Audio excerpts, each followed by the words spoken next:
Joan Beringer becoming a good player, maybe even a great player, is very important for Minnesota's future, and we finally got a real glimpse of what that might look like last night, and it was kinda awesome.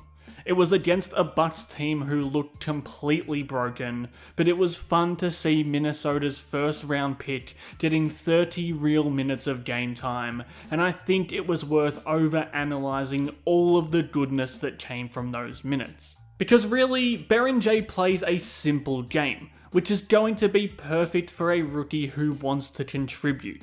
He's going to make his money defensively, identifying this mismatch, reading this baseline spin, and rotating off his man to force a miss. Above all else, that's going to be his role in the league, and it could be his role right now.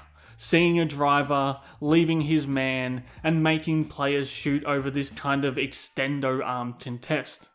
It's not always going to result in a block, it might not always even result in a missed shot, but he's huge, he's got an enormous wingspan, and most importantly, in every chance we've got to see so far of him, he seems to have that defensive instinct to time up these rim protector possessions. We've seen him do it before in garbage time minutes, and I think most fans were wondering how much of that could translate into real minutes, and we're going to have to see more of it going forward obviously, but he passed his first test with flying colours, so you kinda hope that this is just the beginning for him. Even when it's not him directly affecting the shot, I just love how he reads and rotates across on this pick and roll, and at least provides some steric of presence at the rim, and Minnesota have really missed that in the non-Rudy Gobert minutes this season. We did see him get got by Giannis a couple of times, but that's to be expected when we're talking about a super inexperienced rookie against one of the league's best ever players, and in totality, the good far outweighed the bad with Beringer, especially considering the flashes of defense outside of just those standard low man rotations. This possession was straight out of the Rudy Gobert school of pick and roll defending. He's sitting in drop coverage here, and when he sees Bones get stuck behind the play, his goal is to stay close enough to KPJ here to prevent a shot, but also stay in this gap enough to break up a lob behind him, and that positioning, combining with the long arms, allows him to defend two players there perfectly. On this next possession, we get to see some of his roaming instincts. When Giannis drives, he starts to shift over in help. When the ball swings back out, he rotates out to the corner, runs the shooter off the line, and then folds back to the front of the rim to prevent a potential dump-off pass. Again, that's not super flashy, but it's just sound technical defense, and that kind of thing earns more minutes. Here, he turns the drop coverage into a late switch, bottles up Rollins and forces a Terminator dribble, then stabs at Giannis on the dig and allows Clark to hawk this ball from the blind side. He's not reinventing the wheel here defensively, but he hit every note in that possession like he should as a rookie big man. And I'm excited to see if he can build these relationships with Minnesota's other defenders. Even for a player like Giannis, it seems menacing having Beringer for company, with Clark helping across to form this bounces at the gates of hell contest, force a kick out, and still be able to contest the resulting three ball. We don't know whether this game will result in more real minutes for Beringer, but I'd like to see more possessions where he and Jaden McDaniels are locking their jaws around a driver and walling off the rim together. That just feels like a fun defense to watch. On the other side of the ball, life is even more simple for Beringer. He's not going to be the one creating advantages on offense, but when Jaden McDaniels draws Beringer's man as a helper here, he's going to be the one there to convert on those advantages that are made by others.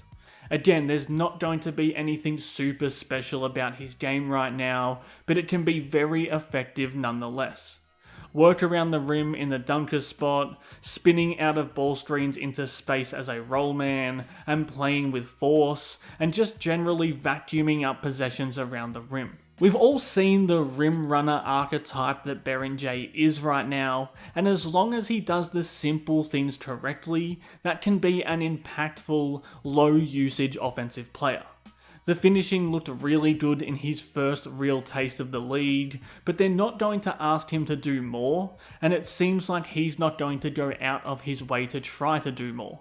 I do think this possession shows a small but very important aspect of Beringer's game. He's obviously not going to be a true floor spacer, but when Bones Hyland drives here, vacating this area into the middle of the paint is a form of spacing, and it allows Bones to finish where Beringer originally was, instead of contending with another shot blocker. And it's good to see Beringer already hitting on those small things already. And again, this is just an extension of what we've seen in his garbage time minutes this season. He's quick on the roll, he's bouncy, he seems to have pretty good hands and touch around the rim, and he wants to eat up high value shots. That's not going to be enough to break a game open offensively very often, but it's going to help him stay on the floor so he can excel in the areas he excels in. And it seems like one area he does excel in is on the offensive glass.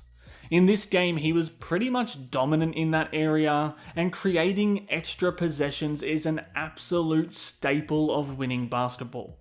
Especially for a limited offensive player, being able to rebound against these 3 rebounders and guide the ball to a teammate is a perfect way to stay on the floor and add value offensively. With Beringer's size and athletic pop, if he can get by stronger bodies to the front of the rim and just have the hunger and the desire to manufacture extra possessions against broken floor defenses, all of a sudden he's a weapon to the offense in the same way a Mitchell Robinson or Steven Adams are. Obviously, we're going to need a much bigger sample size here to get to that level, but our first glimpse of Beringer was the beginnings of a player who punishes teams for helping across on a drive by being an active and effective offensive rebounder, and that gives him a string to his bow that the Wolves don't really have when Rudy Gobert isn't on the floor.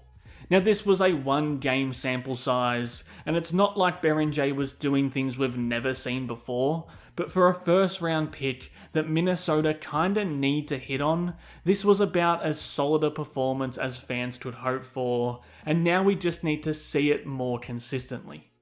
If you want more breakdowns like this one, subscribe to Howls and Growls, drop a like or a comment, and help the channel grow.